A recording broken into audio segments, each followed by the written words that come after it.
नमस्कार दोस्तों। आपको पता होगा कि ईपीएस 95 पेंशनों का पैसा जो है 1 फरवरी को आने वाले संभावित बजट में शामिल होने की संभावना थी। जैसा कि आपको पता होगा कि 1 फरवरी को जो आर्थिक देश का बजट पेश किया जाना था, उसी को लेकर वित्त मंत्री निर्मला सीतारमण का विभिन्न श्रमिक संगठनों से मुलाकात और बैठकों का चर्चाओं का दौर जो है शुरू हो गया है। सोमवार को श्रमिक संगठनों की बैठक में वित्त मंत्री निर्मला सीतारमण के साथ हुई इस बैठक में संगठनों ने फाइनेंशियल ईयर 2025-26 में बजट में ईपीएस 95 पेंशन के तहत मिलने वाली न्यूनतम पेंशन को 5 गुना करने और 8वें वेतन आयोग को तत्काल गठन और अत्यधिक अमीर लोगों को सुपर रिच पर अधिक टैक्स लगाने की मांग की। बजट से पहले सभी संगठनों समितियों की मीटिंग जो है वित्त मंत्री के साथ होती है। बजट बनते समय इन सभी बातों का विचार किया जाता है। वित्त मंत्री निर्मला सीतारमण के साथ अपनी बजट पूर्व बैठक में श्रमिक संगठनों और नेताओं ने निम्नलिखित मांगों का जो है उनके सामने प्रस्ताव रखा।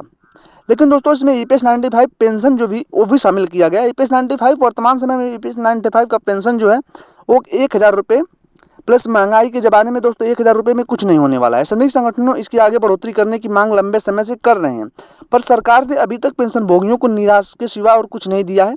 इस मीटिंग में ईपीएस 95 पेंशन भोगियों के लिए पेंशन जो है 5000 रुपये करने की मांग की गई। हालांकि सभी मांगे तो ठीक है, पर ईपीएस 95 पेंशन भोगियों के लिए मात्र 5000 रुपये की मांग जायज नहीं है। पेंशन भोगियों ने कहा कि जब राष्ट्रीय संघर्ष समिति एनएससी मिनिमम पेंशन 7500 महंगाई भत्ते के लिए 7 सालों से संघर्ष कर रहा है, तो ये ट्रेड यूनियन वाले 5000 की मांगे क्यों कर रहे हैं? 2500 तो ट्रेड यूनियन वालों ने ही कम कर दिया, और अगर कुछ सरकार अगर कम कर देगी तो दोस्तों ईपीएस 95 पेंशनों को मिलेगा क्या? अब देखना होगा कि निर्मला सीतारमण पेंशन भोगियों को राहत देती हैं या केवल लॉलीपॉप देती हैं। दोस्तों, ये जो बात है वो पेंशनरों की तरफ से कही जा रही है। अब ये देखना होगा कि जो श्रमिक संगठन जो मांग यूनियन वालों ने किया है 5000 रुपये का, क्या ये जायज़ है? जब एनएससी इसके पहले से लड़ाई लड़ती आ रही है 7500 रुपये के लिए, आज उसको 7 से लेके 10 साल तक हो गया, अभी तक ईपीएस 95 पे कोई भी हल नहीं हुआ। लेकिन आने वाले टाइम में कमांडर अशोक राउत साहब के नेतृत्व में, वीरेंद्र सिंह राजावत के नेतृत्व में दोस्तों इस पर चर्चाओं का दौर शुरू हुआ और इस पर सहमति बनी। पैसा बढ़ाने के लिए जो है मनसुख मांडविया ने मुलाकात किया और आश्वासन भी दिया। लेकिन इसी बीच श्रमिक संगठनों का जो है यूनियन वालों को 5000 रुपये की जो है मांग करना, ये कहाँ तक जायज़ है, ये आप लोग कमेंट करके ज़रूर बताएं।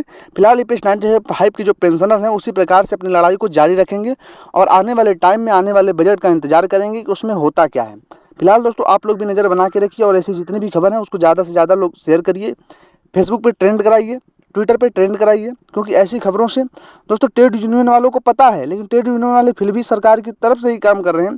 उन्होंने 5000 रुपये की मांग रख दी, न इसमें का न मेडिकल है न डीए है, उनको फ़ायदा क्या होगा? और लोगों को आने वाले टाइम में इसी प्रकार से 3000 की कौशल समिति जो थी, उन्होंने 3000 रुपये की मांग रखी थी। पैसा कितना बढ़ा सन 2014 में, इसको बढ़ा के 1000 रुपये कर दिया गया। मांग थी 3000 की। इसी प्रकार से अभी भी 5000 रुपये का जो मांग चल रही है, आने वाले टाइम में सरकार हो सकता है 1500 कर दे, 2000 कर दे, इससे ज़्यादा थोड़ी बढ़ाने वाली है। तो हमारे जो भाई जो 500 रुपये पा रहे थे उनका क्या होगा? तो दोस्तों, आप लोग अगर इस प्रकार से अभी भी ट्रेड चलाओगे तभी आने वाले संभावित बजट में संभावना है कि ईपीएस 95 का पैसा और बढ़ाया जाए। नहीं तो इस प्रकार से अगर अलग अलग प्रकार की मांगें रखी जाएंगी तो सरकार इसको निरस्त भी कर सकती है और आने वाले टाइम में इस बजट को में शामिल भी नहीं किया जाएगा। तो आप लोग जब लगे रहेंगे तो तभी जाके कुछ काम बनने वाला है। फिलहाल दोस्तों, इस प्रकार की कोई खबर आती है तो आप लोग अफवाह पर मत जाएँ, सरकारी बजट के मद्देनज़र रखें और बड़े बड़े आप लोगों को न्यूज़ चैनल जो हैं वो इस प्रकार की जानकारी संभावित प्रस्तुत करेंगे। फिलहाल दोस्तों कमांडर अशोक राउत साहब जो हैं वो बैठे नहीं हैं, लगातार मीटिंग कर रहे हैं। 25 को मीटिंग हुई, 24 को मीटिंग हुई, 31 को मीटिंग हुई, 28 को मीटिंग हुई। इस प्रकार की जो है मीटिंग को दौर जो है वो उसी प्रकार से है जिस प्रकार से पहले था। हालांकि आश्वासन के बाद ऐसा नहीं है कि सभी लोग जो है हाथ पे हाथ रख के बैठ गए। आश्वासन के बाद भी उनका प्रेजेंटेशन और दोस्तों मीटिंग, नेताओं से मिलना, उनसे बात करना अभी भी जारी है।